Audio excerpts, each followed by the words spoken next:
आई आपल्यासोबत आहे तोपर्यंत तिला जपा. समाजात वाढत चाललेल्या वृद्धाश्रमांची संख्या कमी व्हायला पाहिजे. आई वडिलांनी देखील मुलांवर विश्वास ठेवायला हवा.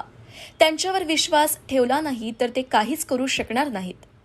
आई गेल्यावर तिचे महत्त्व आपल्याला कळते, परंतु तेव्हा उशीर झालेला असतो, अशी खंत भूमाता ब्रिगेडच्या संस्थापिका तृप्ती देसाई यांनी व्यक्त केली. जाधवर ग्रुप ऑफ इन्स्टिट्यूटच्या वतीने 5वा आदर्श माता पुरस्कार प्रदान सोहळा नरे येथील जाधवर इन्स्टिट्यूटच्या सभागृहात आयोजित करण्यात आला होता. या कार्यक्रमाला गोकुळ दूध संघाच्या संचालिका शौमिका महाडिक, आमदार रवींद्र धंगेकर, संस्थेचे अध्यक्ष प्राचार्य डॉ. सुधाकर जाधवर, उपाध्यक्ष ॲडव्होकेट शार्दूल जाधवर, खजिनदार सुरेखा जाधवर यांसह विविध क्षेत्रातील मान्यवर उपस्थित होते. आमदार सत्यजित तांबे यांच्या मातोश्री दुर्गाबाई तांबे, आमदार रवींद्र धंगेकर यांच्या मातोश्री रुक्मिणी धंगेकर आणि IAS अधिकारी डॉ. पूजा खेडकर यांच्या मातोश्री डॉ. मनोरमा खेडकर यांना प्रदान करण्यात आला.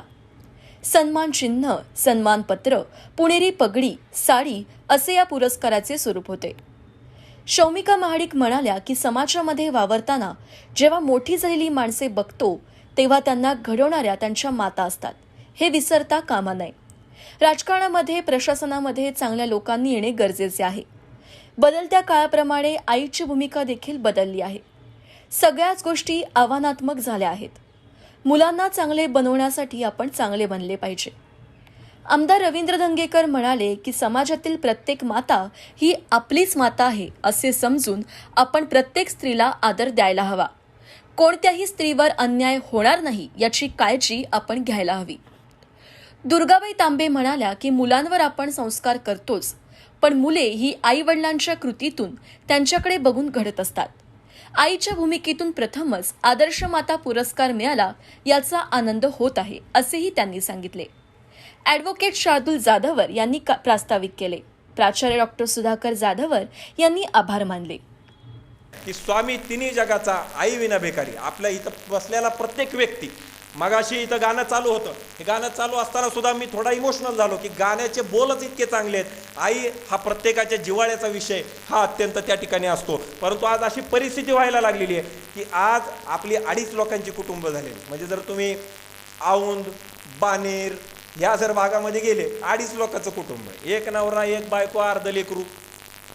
आजोबाचा पत्ता नाही, आजीचा पत्ता नाही. ह्या पोरांना कुणाला आम्ही कधी विचारलं हे माहिती नाही. ताई, मी जाणीवपूर्वक आपल्याकडं शाळांमध्ये, कॉलेज लेवलला हे शक्य नाही, शाळांमध्ये आम्ही जाणीवपूर्वक एक पालक सभा अशी ठेवतो ज्याच्यामध्ये आम्ही फक्त आजी आणि आजोबांनाच बोलवायला सांगतो, म्हणजे जेणेकरून तपासणी होती की ही आई बाप स्वतःच्या आईबापाला सांभाळतायत का नाही सांभाळतायत, हे तपासणी करण्यासाठीचं सुद्धा एक अभियान त्याच्यामध्ये घेत असतो. परंतु काही आर्टिकल्सच्या माध्यमातून पेपरच्या आमच्या असं त्या ठिकाणी लक्षात आलं की ही जे घरामधली जी वयोवृद्ध लोक आहेत, ज्या लोकांना स्वतःला आवरता येत नाही, जी लोक जाग्यावरती बसून घाण करतात, जी लोक स्वतः आता त्यांना उठायची ताकद त्यांच्यामध्ये राहिलेली नाही, या लोकांना डस्टबिन या नावाची उपमा त्या ठिकाणी आई वडिलांना दिली जाते. आणि म्हणून मातृपितृ देवोभवची जी आपली संस्कृती आहे, ही संस्कृती जपणारे विद्यार्थी त्या ठिकाणी तयार होणं हे अत्यंत गरजेचं आहे. आज आपल्या जर देशाचा आपण विचार केला, आपली संस्कृती मातृपितृ देवोभवची संस्कृती आहे, आपली संस्कृती श्रावण बाळाची संस्कृती आहे,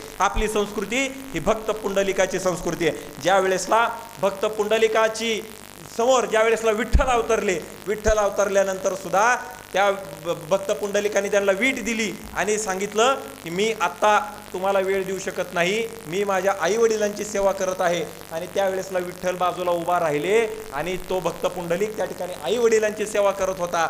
आणि आमच्या देशाचं दुर्दैव असं आहे, आमच्या पुरोगामी महाराष्ट्राचं दुर्दैव असं आहे, याच महाराष्ट्रामध्ये ज्या ठिकाणी भक्त पुंडलिकाला पंढरपुरामध्ये ही घटना झाली आणि सगळ्यात पहिलं वृद्ध आश्रम जर या महाराष्ट्रातलं जर कुठं ओपन झालेलं असेल तर ते आहे पंढरपूर.